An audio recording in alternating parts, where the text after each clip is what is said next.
Okay. The other day, I did a bonus episode and I said, let's not sensationalize some of the language or even some of the circumstances surrounding the exit interview of Ron Francis in regard to the head coaching role. But maybe Jeff Baker changed my mind.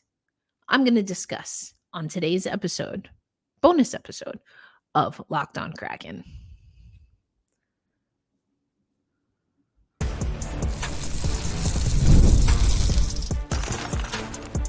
You are Locked On Kraken, your daily podcast on the Seattle Kraken, part of the Locked On Podcast Network, your team every day. Hey, what do you say, Seattle hockey fans? Welcome to another episode of Locked On Kraken, brought to you by the Locked On Podcast Network, where we bring you your team every single day. My name is Erica L. Ayala. I am a contributor at CBS Sports, also the founder of Black Rosie Media, where we empower melanated Black women and melanated creators in sports media. Make sure to check out our podcast. Got to get up a podcast for New York Liberty fans. Yeah, we talk about the Storm every once in a while. And of course, we have a podcast dedicated to women's hockey on a little bit of a hiatus right now, but we'll get that going again. Before we get into today's episode, which might be a little difficult, it's definitely a difficult conversation that honestly the organization needs to have to move forward. I want to let you know that today's episode is brought to you by FanDuel. Make every moment more. Right now, new customers get $150 in bonus bets guaranteed. That's $150 win or lose. Visit FanDuel.com/backslash locked on to get started. All right, folks. First of all, I want to note that you might see me in another episode. Maybe you watched it today. Maybe you're watching it the next day. I don't know. But yeah, we have two episodes that are premiering on Thursday. This one is going to be about Dave Hakstol and some difficult but important, necessary conversations that we need to have about Dave and his performance, the team performance, and what the team is going to do. Now, I've been talking about this for a while because there was a time early in this season where it just kind of looked like the writing was on the wall. Dave was out the door. And, we were probably, quote unquote tanking. I hate the concept of tanking. The Athletic actually, Haley Salvian, friend of the pod, wrote about the gold rule or the gold. I keep saying the gold rule. The gold, is it the rule? Anyway, Adam Gold, I believe is his name, has this idea of how to stop tanking. And in theory, they're kind of using that in the PWHL. There's a great article. Check it out. Anyway, I got a little off track there. But, the Seattle Kraken didn't look like a team that was poised to make a playoff run. And then right before the All-Star break, right before the Winter Classic, actually through, including the Winter Classic, we had a great run. But as you're going to hear from Dave himself, that just it was never consistent. And I've talked about it day in and day out on this here program, Locked On Kraken. Do I think that Dave is quote unquote safe? Do I think it's a foregone conclusion that he will be our head coach next year? No. I, though, don't think that I'm willing to give Dave a little bit more time. I do see a lot of what happened as more of a front office issue. That shouldn't surprise those of you who are everydayers or OGers, but that's just kind of how I personally feel. And I'm not saying that it swayed my opinion, but Dave beautifully describes in the clip that we're going to hear in a moment. Or maybe it's a little bit later. Either way, you're going to hear today from Dave Hakstol, and he embodies perfectly and describes perfectly why good defense is of the paramount of the utmost importance, and how ineffective hustle and, quite honestly, heart — these are my words, not necessarily his, you'll hear his words in a moment — how that lack of determination on the defensive side and in arguably not just the neutral zone, but in 50-50 situations can impact defense or offense, excuse me. And he gives a stat that he says isn't used in the NHL, but might be proof of what my eye test tells me, that we, the Seattle Kraken, have not been ever, and certainly we're not in season 3, a good defensive team. But don't take my word for it. Hear Dave talk about it. And then I want to talk about actually how Dave sees defense and how sometimes that might be exactly what gets him in hot water. Here's Dave Hakstol. What was a high point and a low point for you this season?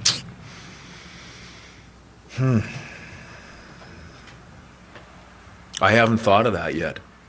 An easy high point to point to is, to discuss is the Winter Classic here. More because of the event in our city, in our community, and what it meant, for our organization. It was a hell of a lot of fun. Let's be honest. That was a great day. But we certainly didn't want that to be the pinnacle of our season. So for me, it's hard to really get to that yet mentally. I'm not there. I can tell you, the low point is, at the end of the season, getting on the plane and knowing that you're not coming home to prepare to play a playoff game. I can distinctly tell you that. The specific day along the way that became that was a disappointment or a result. I don't have that for you yet. It's a collective result after 82 games. The one and only result that you're working towards for those 82 games is to have an opportunity to play in the playoffs, with the idea that you're not just getting in to be in, you're getting in to go win hockey games and win series. So it's a hard league to chase. I talk about that on an individual night basis.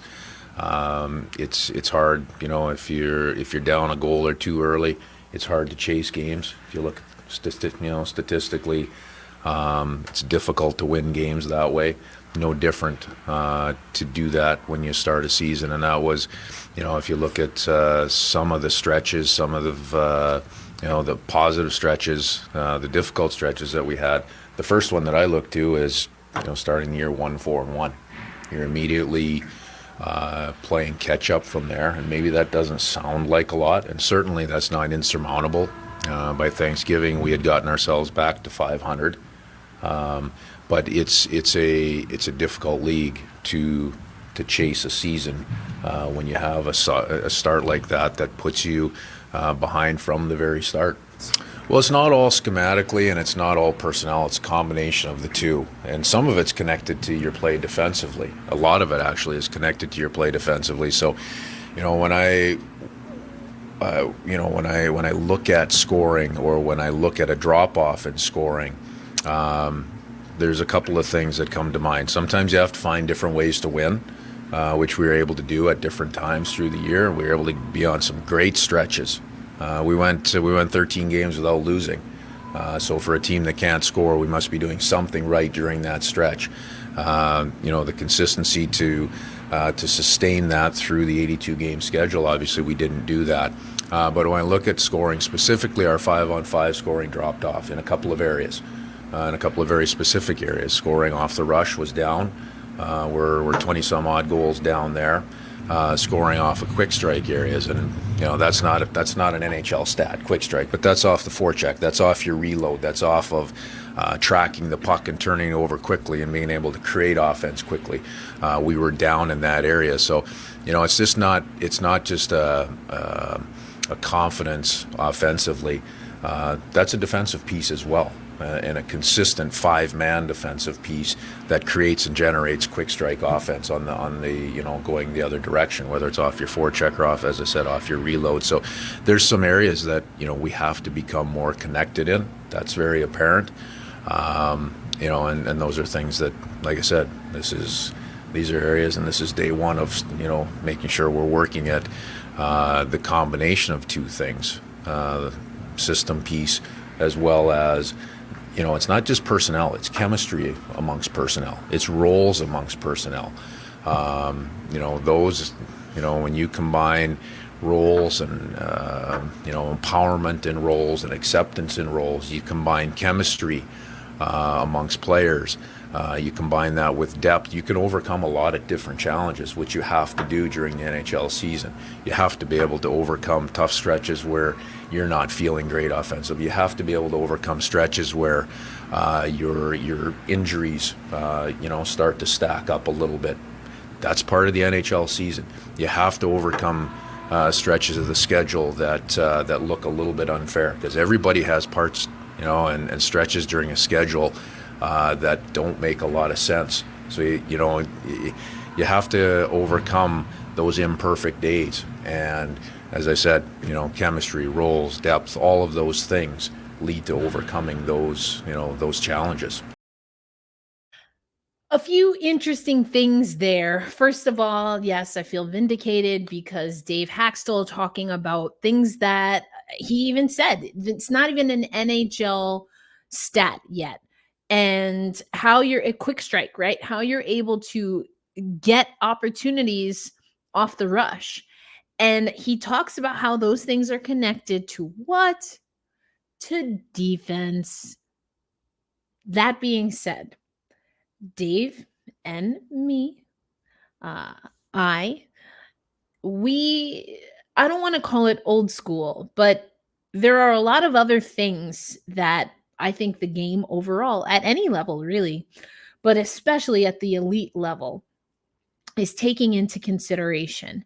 And Jeff Baker writes an interesting piece kind of alluding to not just this phenomenon in hockey, but comparative to other sports where we do see a revolving door of coaches. And so where exactly are we on that carousel, if you will? Let's talk about that coming up on today's episode of Locked On Kraken. This episode of Locked On Kraken, let's start with our friends actually at FanDuel. You heard me talk about it at the top of the show. It's playoff time in the National Hockey League, the National Basketball Association, and Major League Baseball is in full swing. And the good news is that FanDuel is your place to bet on every game in all of those leagues. Right now, new customers get $150 in bonus bets. That's guaranteed bonus bets. $150, win or lose. Bet on everything from slap shots to home runs and even slam dunks. All on an app that is safe, secure, and easy to use. So what are you waiting for? Visit FanDuel.com/locked-on and make your first bet an automatic win. FanDuel, America's #1 sportsbook. Today's episode also brought to you by our friends at eBay Motors, because passion, drive, and patience is indeed the formula for winning a championship. It is also what was lacking from the Seattle Kraken. Oh, I'm sorry, that wasn't in the copy. It's also what keeps your ride or die alive. eBay Motors has everything you need to maintain your vehicle and level it up to peak performance. Superchargers, roof racks, exhaust kits, LED lights, and more. Whether you're into speed, power, or style, eBay Motors has you covered. With over 122 million parts for your #1 ride or die, you'll always find exactly what you're looking for. And with the eBay Motors Guaranteed Fit, your part is guaranteed to fit your ride every time or your money back. Because with eBay Motors, you are burning rubber, not cash. And then you burn the rubber and you can replace your tires on eBay Motors. With all the parts you need at the prices you want, it's easy to make your car the MVP and bring home huge wins. Keep your ride or die alive at ebaymotors.com. Eligible items only, exclusions apply. eBay Guaranteed Fit is only available to U.S. customers. All right, Seattle hockey fans, welcome here. We're here to another episode of Locked On Kraken. I hope you listened to our NFL mock draft of course, the NFL Real Draft happening. So make sure you check out Locked On Sports Today, the Locked On Podcast 24/7 streaming channel on YouTube. You can also find it on the Amazon free Amazon apps channel. We got a lot going on. And if you listen to the other episode for today, we talk about the Seattle Kraken new partner, Tegna, who Locked On Podcast Network is a part of the Tegna family. So if you haven't listened to that one, I'm wearing the same Pittsburgh Pennies sweater. So it'll be easy to figure out if you're listening to the right one. But that's, I mean, I might be a little biased, but I think that's a good episode. We also hear part one of my conversation with Tad O'Had, of course, the general manager and head coach of the Kansas City Mavericks. On Friday's episode, we will hear part two from my conversation with Tad as the Mavericks get ready for round 2 of the ECHL Kelly Cup playoffs. And of course, it will be a Friday tomorrow. So we will have our Firebirds Friday, and we'll talk about another team that is getting some rest ahead of their first round of the playoffs, but the second of the AHL playoffs overall. That, of course, is our Coachella Valley Firebirds. I think you probably have deduced why I liked that clip from Dave, because he's talking defense. But, I did a crossover episode. You might have remembered this one, and I didn't think to pull the clip, but I did a crossover episode with Russ and Rachel from Locked On Flyers. And this was, I think, the first time that we played the Flyers this past regular season.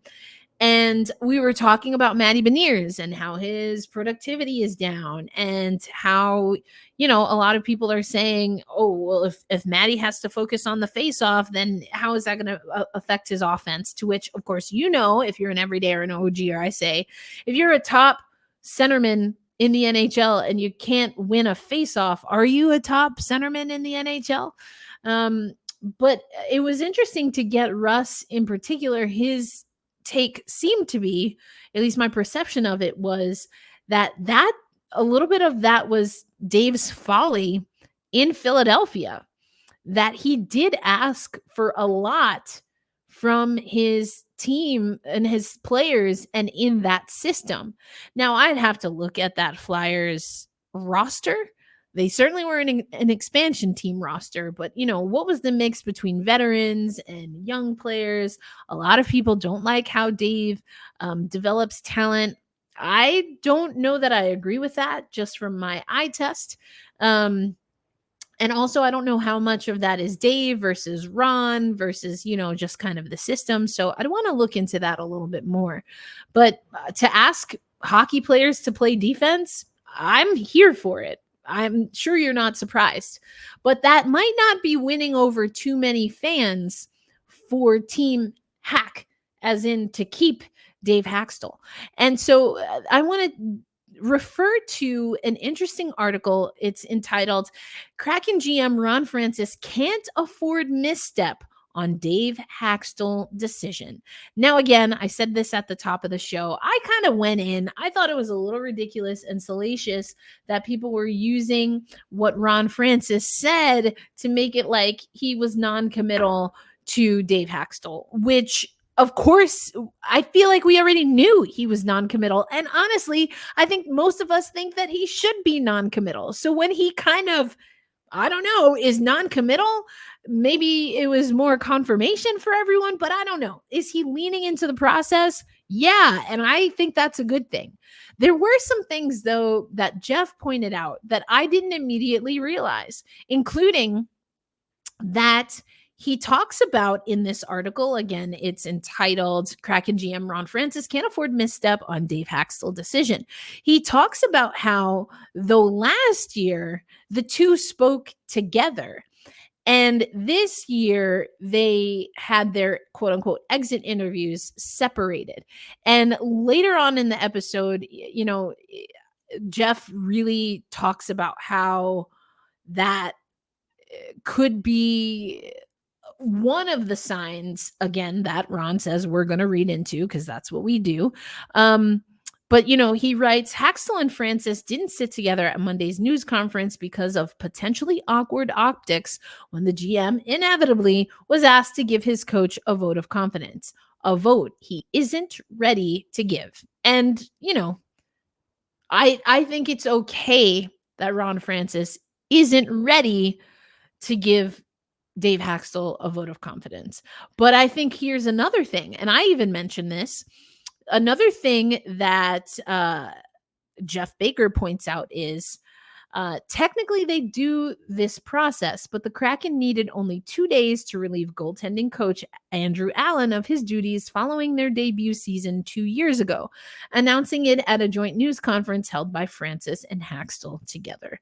So yes, there is already a break in. Now, whether it's specific protocol or maybe just more of the optics of that protocol, but these are interesting observations. And the one about them sitting together in year 1 and year 2 and not in year 3, I did not immediately pick up on that. So I appreciate Jeff picking up on that. But I did mention the firing of the goaltending coach. Here's my thing, and why I even said, if I'm Ron, I'm going to definitely, even if the process is, I'm using air quotes for those listening on audio, even if the process is a crock, right? And it's not even real, or this isn't a quote unquote a part of the process, I would say I'm leaning in on the process as well. And why would I do that? Why would I take as much time? Well, here's the thing. One is that I don't think it's clear cut, at least not right now, that this is a coaching issue. I do think I've said this before, but for me, there are some things from a front office perspective that I have more questions about than I have questions about Dave Hakstol. So there's that. But I have also been reading the YouTube comments, and some of you agree with me, some of you don't agree with me. Even 40 minutes ago, as of the time I am recording, inconsistencies, translation, bad coaching. That could be true. Absolutely. And when you do have inconsistencies, you do have to question the coaching. That is not where I'm putting all my eggs, so to speak. I think, and speaking of eggs in baskets, another comment. I want Francis to remain GM, but the guy is just trying to make his moves last season look better. I don't know if I agree with that statement yet, but I think it could be possible. I do think that there is a world that exists where making coaching changes, whether that's Dave or someone else, might absconce. Is that the word I want to use? Obfuscate. Well, that would be if, well, it is Ron doing it. Anyway, I don't have my thesaurus. What I'm basically saying is I think there's a world in which you make coaching changes, even roster changes, to hide perhaps misjudgments made at the front office. And in Jeff's piece, he talks a little bit about, that if you look at, again, comparative to other leagues, what is the timeline, right? What is the average life expectancy? That's probably a bad way of saying it. What's the average, duration of a coaching, of a head coach's tenure in the NHL? And I want to talk about that coming up on this episode of Locked On Kraken, because I think we should question Dave, but I also think he's not the only one, coach or front office wise, that should be thoroughly evaluated. But if we do see an absence of Dave at the helm, then who does that leave as the new head coach? Well, Jeff had some thoughts about that. And, even from the beginning of time, there have been rumors about Disco Dan Bilesma perhaps getting that head coaching role in Coachella to make him ready for a return to the NHL. Very spicy, very salacious. We have options in theory. Are they good options? Are they the right options for right now? Let's try to answer some of those questions. We'll start on today's episode in the next segment, and we will definitely continue the conversation this off season.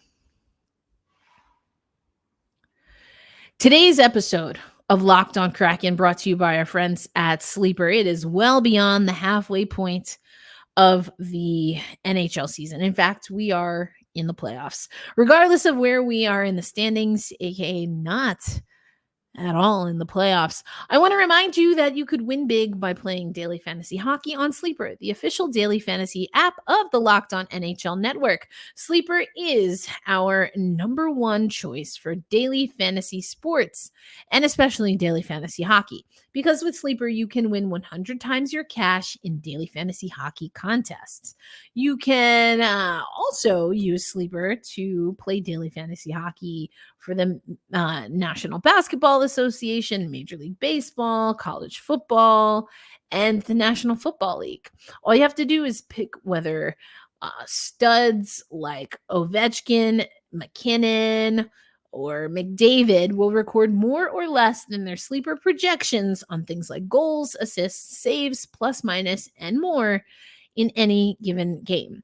To 100x your bet on Sleeper, you need to correctly predict the outcome of 8. Name him 8 player stats. That's Ovechkin's number. You heard me right, Kraken fans. You can win 100 times your money playing daily fantasy hockey with Sleeper. So start paying attention and nail your picks so you can win big. Use promo code LOCKEDONNHL and you'll get up to a $100 match on your first deposit. Terms and conditions apply. That's code LOCKEDONNHL. See Sleeper's terms of use for details and locational availability. Today's episode also brought to you by our friends at Indeed. When you're drafting your fantasy team, do you ever wish you could handpick the best stars for your business team? If you're building your talent roster, you need Indeed, because Indeed is the hiring platform where you can attract, interview, and hire all in one place. Find top talent fast with Indeed's suite of powerful hiring tools like matching, assessments, and virtual interviews. Hate waiting? Indeed's US data shows over 80% of Indeed employers find quality candidates whose resume on Indeed matches their job description the moment they sponsor a job. And so if you want in on Indeed, then visit Indeed.com/locked-on to start hiring. You just go to Indeed.com/locked-on. That's Indeed.com/locked-on. And if you are growing your own business, you have to make every dollar count. That is why Indeed will only have you pay for quality applications that match your must-have job requirements. So once again, terms and conditions apply. Cost per application pricing not available for everyone, but head to Indeed.com/locked-on. If you need to hire, then you need Indeed. We appreciate you making Locked On Kraken a part of your daily destination. This is a Thursday episode 1 or episode 2, depending on which order you watch them in. Either way, we've got 2 episodes for you. This one focused on Dave Hakstol and the coaching situation. The other episode focused on the Kansas City Mavericks and part 1 of my conversation with Tad O'Had. Part 2 of that conversation will happen as part of our Firebirds Friday. That's right. We'll talk about the Firebirds a little bit more in depth tomorrow, but we'll also give you part 2 of that conversation with Tad O'Had, general manager and head coach of the Kansas City Mavericks, our ECHL affiliate that's already punched their ticket to round 2 of the ECHL playoffs. Other options for coaches. I kind of mentioned it. Disco Dan Bylsma is right there. But he's not, because he's got to get the Coachella Valley Firebirds ready for action. Again, we'll talk about that a little bit more. But we've already seen Lindy Ruff, who was let go by the New Jersey Devils, was picked up by the Buffalo, as I like to say, Sabres. Don Granato got fired from the Sabres and is someone else who's available. But other names that Jeff Baker has put out there, Dean Evanson, Gerard Gallant, Todd McLellan, Rob Brindamore with Carolina, assistant coach Joe Sacco with Boston. But especially given those last 2, Jeff writes, quote, "They need to wait for their team's playoff run to end." And that would also be the same for the one and only Dan Bylsma. If indeed the Seattle Kraken want to move on, and they don't have a specific candidate in mind, and or that specific candidate is still playing hockey at whatever level, we might not know the answer to whether Ron Francis and company, and by company I mean the front office, has lost their faith in Dave Hakstol and his coaching staff until another month or so. That's a long time to wait. And so, yeah, I think you lean into the process. To me, this tells me that either they do have someone in mind, but they're still coaching, or they haven't quite made up their mind and they want to talk some things through as a front office, but also perhaps with the coaching staff. And you know what? Honestly, I'm okay with that. I think sometimes we see in any sport, coaches get fired here and there, and then what happens to that system, right? If you let go of a coach in the middle of a season, now you're putting a lot of onus on the players to get things right. And again, Jeff mentions a baseball season has 162 games. That's double just about what the NHL has. He also talks, I think this is interesting, gauging coach success in hockey combines the most difficult aspects of the other sports, Major League Baseball and the NFL he's talking about. NHL parity engineered through salary cap, extra standings points for overtime losses, and half of the teams making the playoffs ensures difficulty in labeling seasons a air quote success or air quote failure up to the final weeks. And that last part is really key. Is this a quote unquote failure of a season? We've talked about that a couple of weeks ago, I guess even over a month ago now. And we're going to talk about that in the off season, because I think, yes, it was a failure. And I don't think we have to be ashamed or feel bad or like we're down talking this team for saying that, yeah, we failed the mission. To me, the mission was to just make the playoffs again and be that consistent playoff team. We didn't do that. And then again, you could go assignment by assignment, play by play. There are too many times that the Seattle Kraken failed to execute. The consistency was off. And is that a coaching challenge? It is. And it was interesting to hear Dave talk a little bit about chemistry and having guys in the right position. I don't get the sense that he's trying to quote unquote save his job, but anyone who knows about managing people, which is what a coach does, you can only do so much. And it just seemed like at times the players were not responding.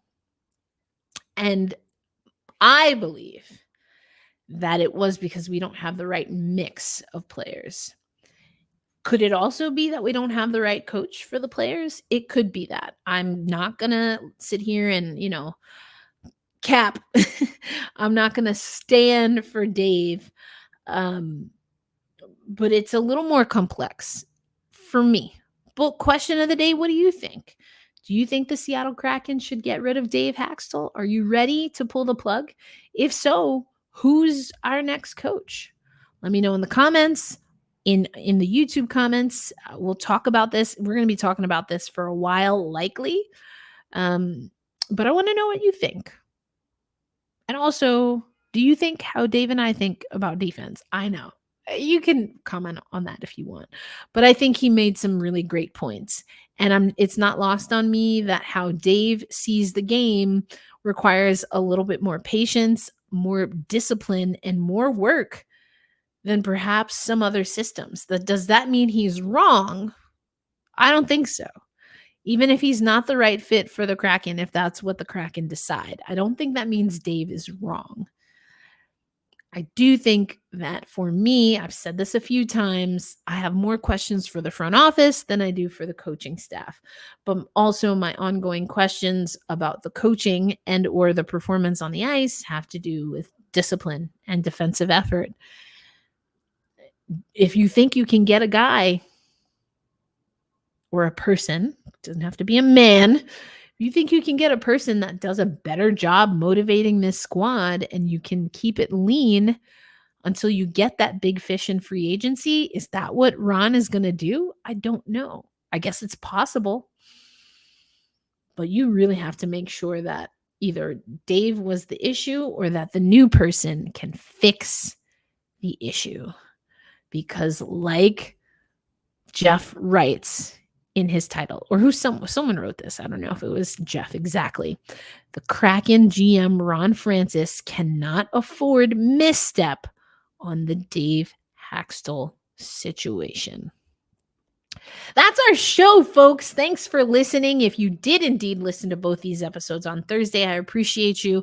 We are expecting a Firebirds Friday episode, maybe a little bit of bonus episode over the weekend at some point in time. I have to see what Tad and quite honestly the Firebirds are up to so we can align schedules and try to get you, again, comprehensive coverage of the postseason run for our affiliates and hopefully pick up some pointers on what the Seattle Kraken can do for next season to make sure they are also in the playoffs. Be kind to yourself. Be kind to one another. Hold fast. Stay true.